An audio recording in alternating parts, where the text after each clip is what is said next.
And I thought that was kind of like the charm of the film. Is that true, me. Leon? Have you ever looked in the mirror? I don't know, because I don't fuck old people. Hey, nice. That's a good one. I like it. He just fucks himself. But I have to admit, those laughs take a while to get in because, I mean, I was sitting there for a good, 20 minutes just kind of going, a lot of these jokes aren't really hitting. A lot of these jokes seem kind of just like they're just kind of going through the motions until the actual premise of the story happens. And for me, it was it took a little too long to get there because I was slowly not getting interested in the film until it, gets to what it's supposed to do. See, I was chuckling all the way through that, but that was kind of the key. I mean, I said earlier I didn't laugh out loud at this, but there were a few moments in it that I did. I did a ha! About to say, I heard you. I was in 2 feet down. It wasn't one of those gut busting, you're you're laughing so hard you're crying type of things. There's never a moment even approaches that, but I never stopped smiling all the way through. I never stopped chuckling. At least once a minute, there was something that made me go, oh, that was cute, you know? And I genuinely liked these characters. I got to disagree with you guys when you say, oh no, they're not even trying even vaguely to get into the lead up to whether or not it happens being important. I think that's the best quality about this film is they do explore, the insecurities of these guys in a weird, goofy comedy sort of way, but they do touch on that. They touch on it, make these guys human enough where you like them because they're human enough. They do seem exaggerated, but at least based on real people, with a possible exception of what's his name? Tyler Labine. Yeah, the bearded, who is the big guy funny fat guy of the film, but who is my favorite funny fat guy in Hollywood right now, to be fair. He's what? I would say that too, because I really like that. I like that guy and everything else he's done, with the exception of this film. There are moments where I was really cringing because I'm like, okay, they're gearing this guy to be the next Kevin James now. They really are. It's every scene is him running like he's on a fucking slip and slide naked, and I'm just like, oh, please don't fucking be that character, please, because I'm sick of that guy. But that's what the role it needed him to be, and I hated that it was more prominent in this film than his other films. That's the fate of the fat funny man. That sucks. I know. It's dude, you're getting stereotyped already right now. But you can say that for John Candy, John Belushi. These guys are all fat funny guys who they would do that stuff with, and it's come on, man. I won't say that for John Candy. I don't agree with that. Well, I don't know. It sounds like if you're a funny fat guy, you have a short life expectancy. Yeah, it does sound that way, doesn't it? Yeah, I wonder why. Come on, what are we gonna do with all that weight unless you falling over something breaking it? I mean, come on, man. That is true. You got to take a lot of coke to be a funny fat guy. So, Coach, you're saying this would be a lot better if they'd actually use Kevin James instead. No, fuck no, I wouldn't. Don't throw them all in the same tub, man. He's tolerable, but you know what? Movie, I'm almost like you could have either replaced him with Kevin James or even more honestly, Jack Black. Let me ask you a question here. Would it have been funnier if it had been a skinny man? I think not. Yeah. You know what? Yes, for a change, yeah. He just doesn't like fat guys. That's his problem. What is your prejudice against I like fat guys when they're actually being funny. He's a fattest. Yeah. Sorry. Well, if they're not falling over something, then they're not funny. So you just contradicted yourself. Right. No, I'm just messing with you, man. I will say something with you. I got a bone to pick with you, Cyrus. You're going to pick a bone with me over an orgy movie? That sounds dirty. Okay, I'm really feeling a little nauseous. I feel bad for you, Cyrus. You should. Granted, it's not much of a bone. I'm going to pick as much as I can. But you know what, man? Listen, how dare you sit over there and accuse me of something I never said? You said that I was holding against this movie because it didn't lead up to anything as far as like building a character orgy, any level of realism is what you were saying. I never said that. Well, I said that. Yeah, but you agreed with him. I did not. How dare you? No, I do not. I love how he picks these fights with you. Leaves me alone. Because you know better. I've trained you well, Cyrus. Because if I get into it with you, you'll just throw a catchphrase out and win by default. Shut the fuck up, Cyrus. Maybe I said I didn't buy this situation because I don't like all these friends who have known each other so long. I don't buy that they're gonna just all of a sudden within a matter of weeks just say all of them look like and that doesn't matter. It doesn't matter because it's like I said, it's not that matters to me. But what matters to me is what I said before, the humor, and on top of that, I didn't like these characters, man, in the beginning. The first 15 minutes, 20 minutes, I just saw them as a bunch of spoiled yuppies who were just crying because they weren't getting their way. And by the end of the movie, I was like, not only do I find these people funny, but I like all of them. Well, it's because the movie does let you get to know them. It lets you know why the guy who might be acting like a bit of an asshole is acting like a bit of an asshole. You're like, oh, well, okay, I guess that kind of makes sense. And you get to watch these people sort of like go through a certain level of healing, and you approve in that level. I don't know, it worked for me, those guys. I know what you mean. At first, they're supposed to be kind of obnoxious.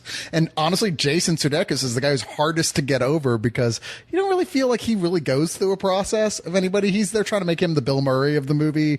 And it's just like, I guess they assume, well, he's the funny, cool guy. I just so we keep don't thinking, really need to give him an arc, really. I just keep thinking that guy is just so uninteresting. That's probably why I always forget about him, even though I like him playing kind of like the straight guy in other films because there's other people around him that can make you forget about him, but keep me laughing to where when this guy is like the main character, I really don't care so much. He does seem whiny. I mean, honestly, in this whole movie, the only characters that I really loved in this movie were the couple that was about to get married. Oh, Lucy who was played by the guy who played MacGruber. Oh, that's the thing. We didn't even mention those people. It was Will Forte and Lucy Punch. And Lucy Punch, yeah. I love them. They were fucking hilarious in this movie, only because honestly, they were like me. This is how I would react in this situation if my friends treated me this way. Because like, yeah, I don't think you want to get involved with this because you got a girl you're about to marry, you got a kid, but still you're like being left out. And you're like, hey, motherfucker, I'm your friend. Goddamn yeah, it. in the movie, you're right. They play a married couple who.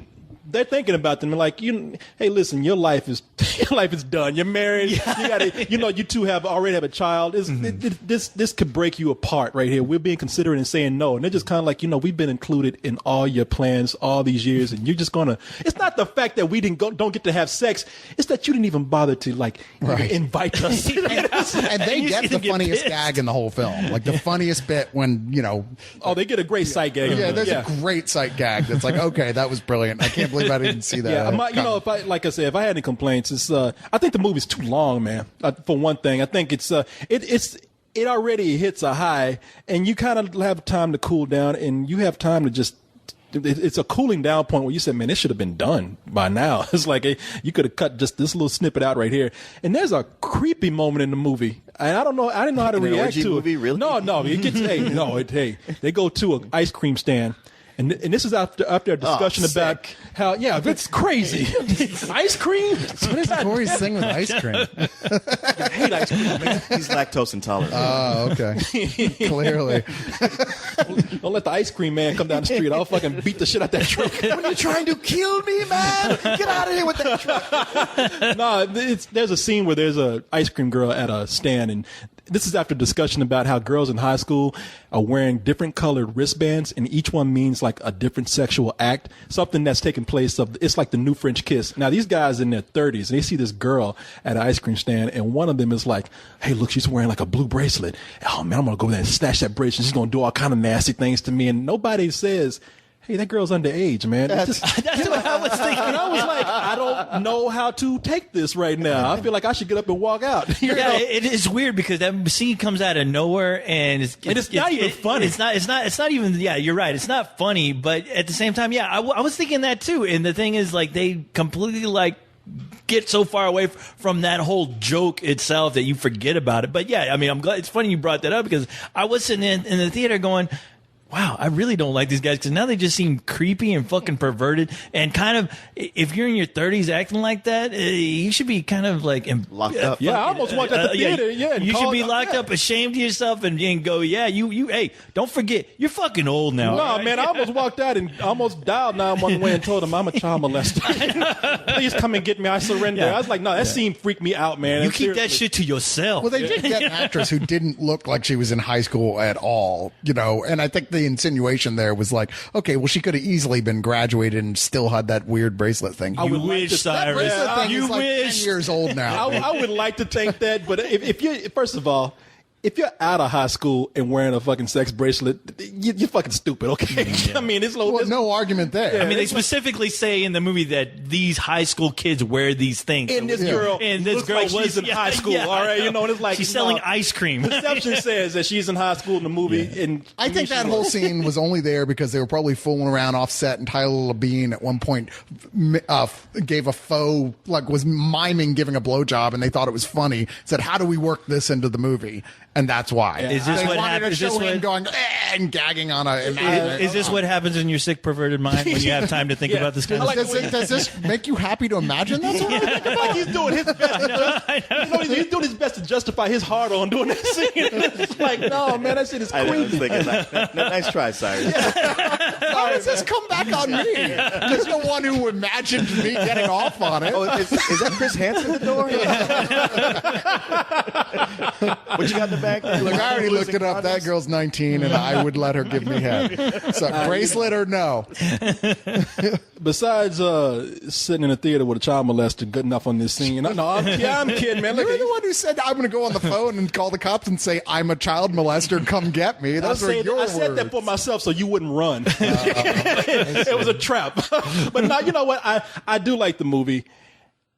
You know, I like the movie more than I ever thought I would after reading this premise for it. And I'm going to give it a matinee. I mean, there's still some major problems with it, but I have to say that after all of these raunchy comedies that we have coming out, and we've talked about for weeks how this trend is getting old. I don't know what I could see. Maybe give us a break. Maybe in a few months or a year, we'll be ready to see another one. But as of right now, I need you to lay off a little bit. And looking at this, it's like, oh well, they still can do something with this whole trend, and I enjoyed it for that. I hope Hollywood's listening to you, Corey. No, they're not. That's what I say though. Is like, you know what? I don't have a problem with a raunchy comedy. I have a problem with just badly written raunchy comedies, like I do badly written any comedies. They're the worst films we see. I mean, what do you hate more than a comedy that's painfully unfunny and gross on top of it?